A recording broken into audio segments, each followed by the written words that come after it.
In one of the most viral interviews of the year, Elon Musk confronted a woke BBC reporter over claims of rising hate speech on Twitter. Okay, so then you must have at some point seen the for you hateful content. I'm asking for one example. Right. And you can't give a single one. And I'm saying... I say, sir, that you don't know what you're talking about. Really?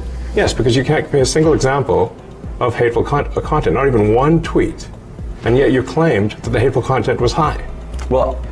That's a false. No, what I claimed... You just lied. What? No. Since acquiring Twitter for $44 billion in 2022, Elon Musk has positioned himself as a champion of free speech, vowing to protect open discourse in an era dominated by censorship and cancel culture. But this mission hasn't come without resistance.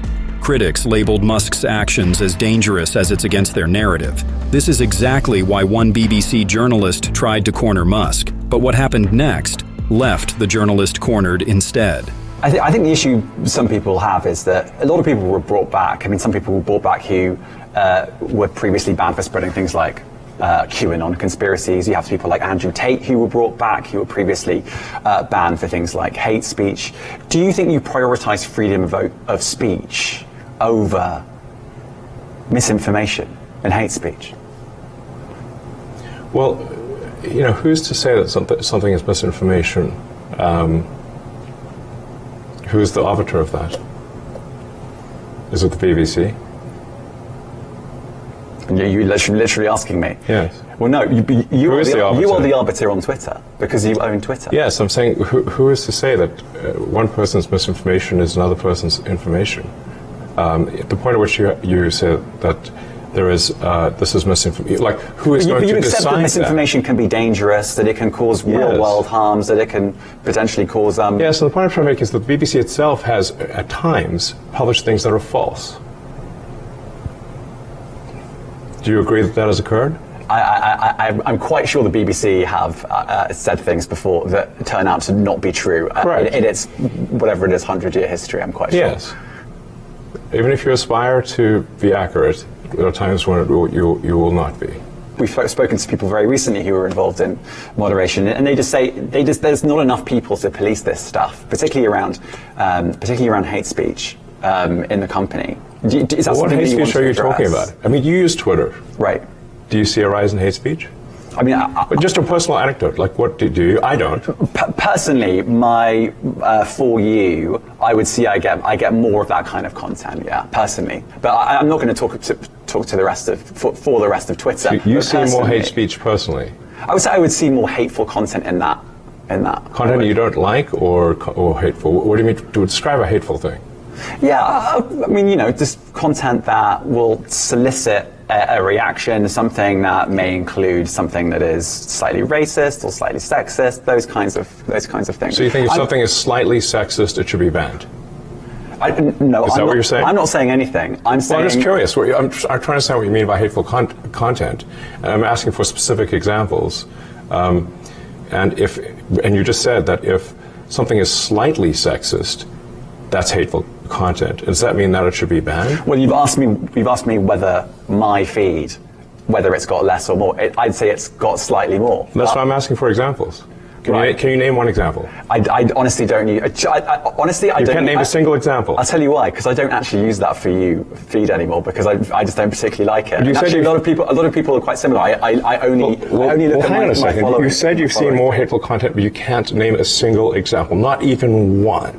I'm not sure I've used that feed for the last 3 or 4 weeks. And then how did you see the hateful content?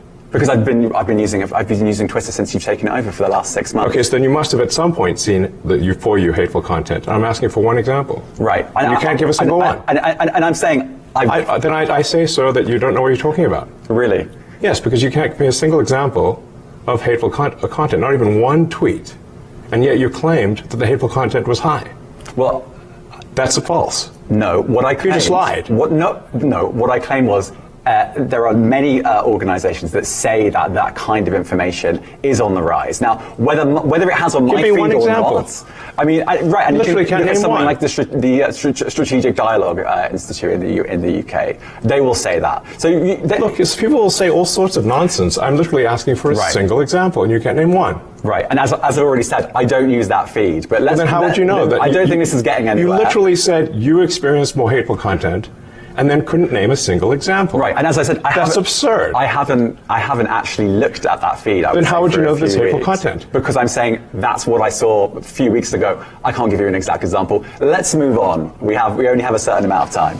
Perhaps the interview has ruined the BBC's little degrading credibility that this government-funded media has left. Musk's rebuttal was more than a defense of his platform. It was a defense of free speech itself. He has long argued that suppressing controversial opinions under the guise of combating hate speech creates a slippery slope. He famously said, "Free speech is meaningless unless you allow people you don't like to say things you don't like. Otherwise, it's irrelevant. And if at the point at which you lose free speech, it doesn't come back." For Elon Musk, woke journalists have a clear problem. They confuse hate speech with speech they simply don't like. It's not about free speech for them, it's about control. They label any dissenting opinion as hate speech to silence voices they don't agree with. But this wasn't just a win for Elon Musk.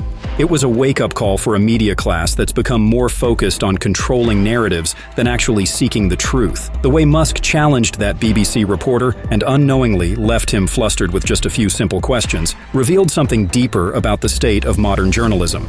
Let's break it down further with some hard data to understand how left-wing journalists dominate the news industry in America. According to a survey by Syracuse University titled "The American Journalist Under Attack," the numbers are telling. In 2022, only 3.4% of journalists identified as Republicans. Compare that to 36.4% identifying as Democrats and a massive 51.7% as independents. And it's not just a recent shift. The number of Republican journalists has been shrinking for decades. Back in 1971, 25.7% of journalists identified as Republicans. Fast forward to today, and that number has all but disappeared. It's no wonder public trust in the media is plummeting. A Gallup poll found that 39% of Americans don't trust the mass media at all, while another 29% have very little trust. That leaves just 32% of people who say they trust the media, a striking decline. And when you look at trust by political affiliation, the divide becomes even clearer. Only 11% of Republicans trust the media, compared to 58% of Democrats and 29% of independents. The bottom line, today's journalism isn't just about informing the public anymore. It's become a tool for pushing left-wing ideology. But Musk's fight against the woke narrative doesn't stop with journalism. He's also taken aim at the educational system, accusing it of indoctrinating young people, teaching them fear instead of encouraging independent thought. And Musk doesn't shy away from taking on other controversial issues. One of the most heated? Abortion. For years, abortion has been one of the most sensitive and divisive topics in America. Most politicians avoid giving direct answers, knowing that whatever they say could alienate either the left or the right. But Musk, he doesn't play it safe. During a town hall in Pennsylvania where he campaigned for President Trump, Musk delivered what might just be the best response to the abortion debate we've ever heard. I'm just wondering if you would ever consider publicly supporting the pro-life movement. Yeah, I mean, so obviously this is a contentious topic if there ever was one. It is perhaps the most contentious topic. And to be clear out there, President Trump has been clear that he will veto a national abortion ban. He has said that because the Democrats have said that he will apply a national abortion ban, and that is causing a lot of sort of independent voters to actually not vote for Trump because they think that he will implement a national abortion ban. He has been very clear that he thinks it's a states' rights issue, and he will veto a national abortion ban. Now,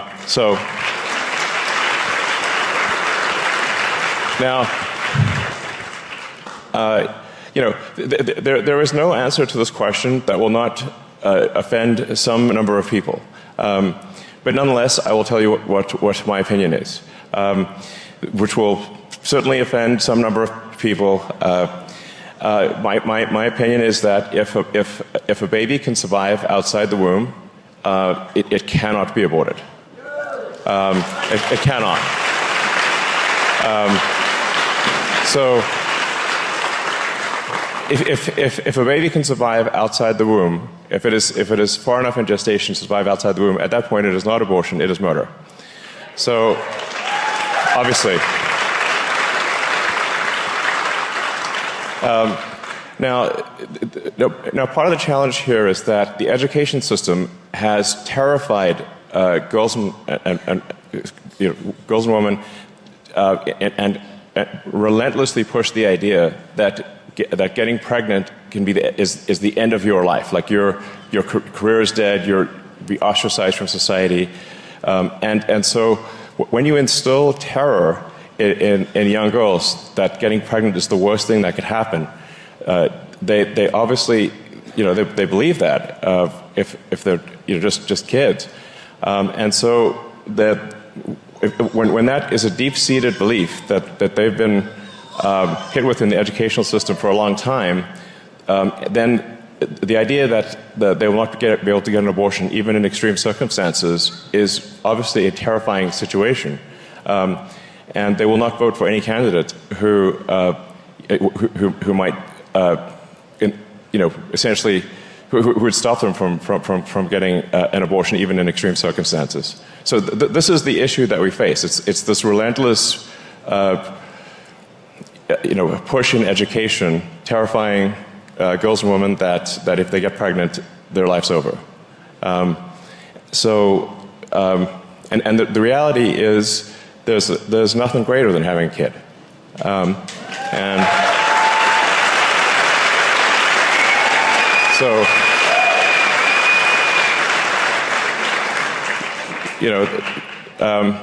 I get more joy in my life from my kids than anything else, and that's generally true of all humans. In fact, if that is how we evolved.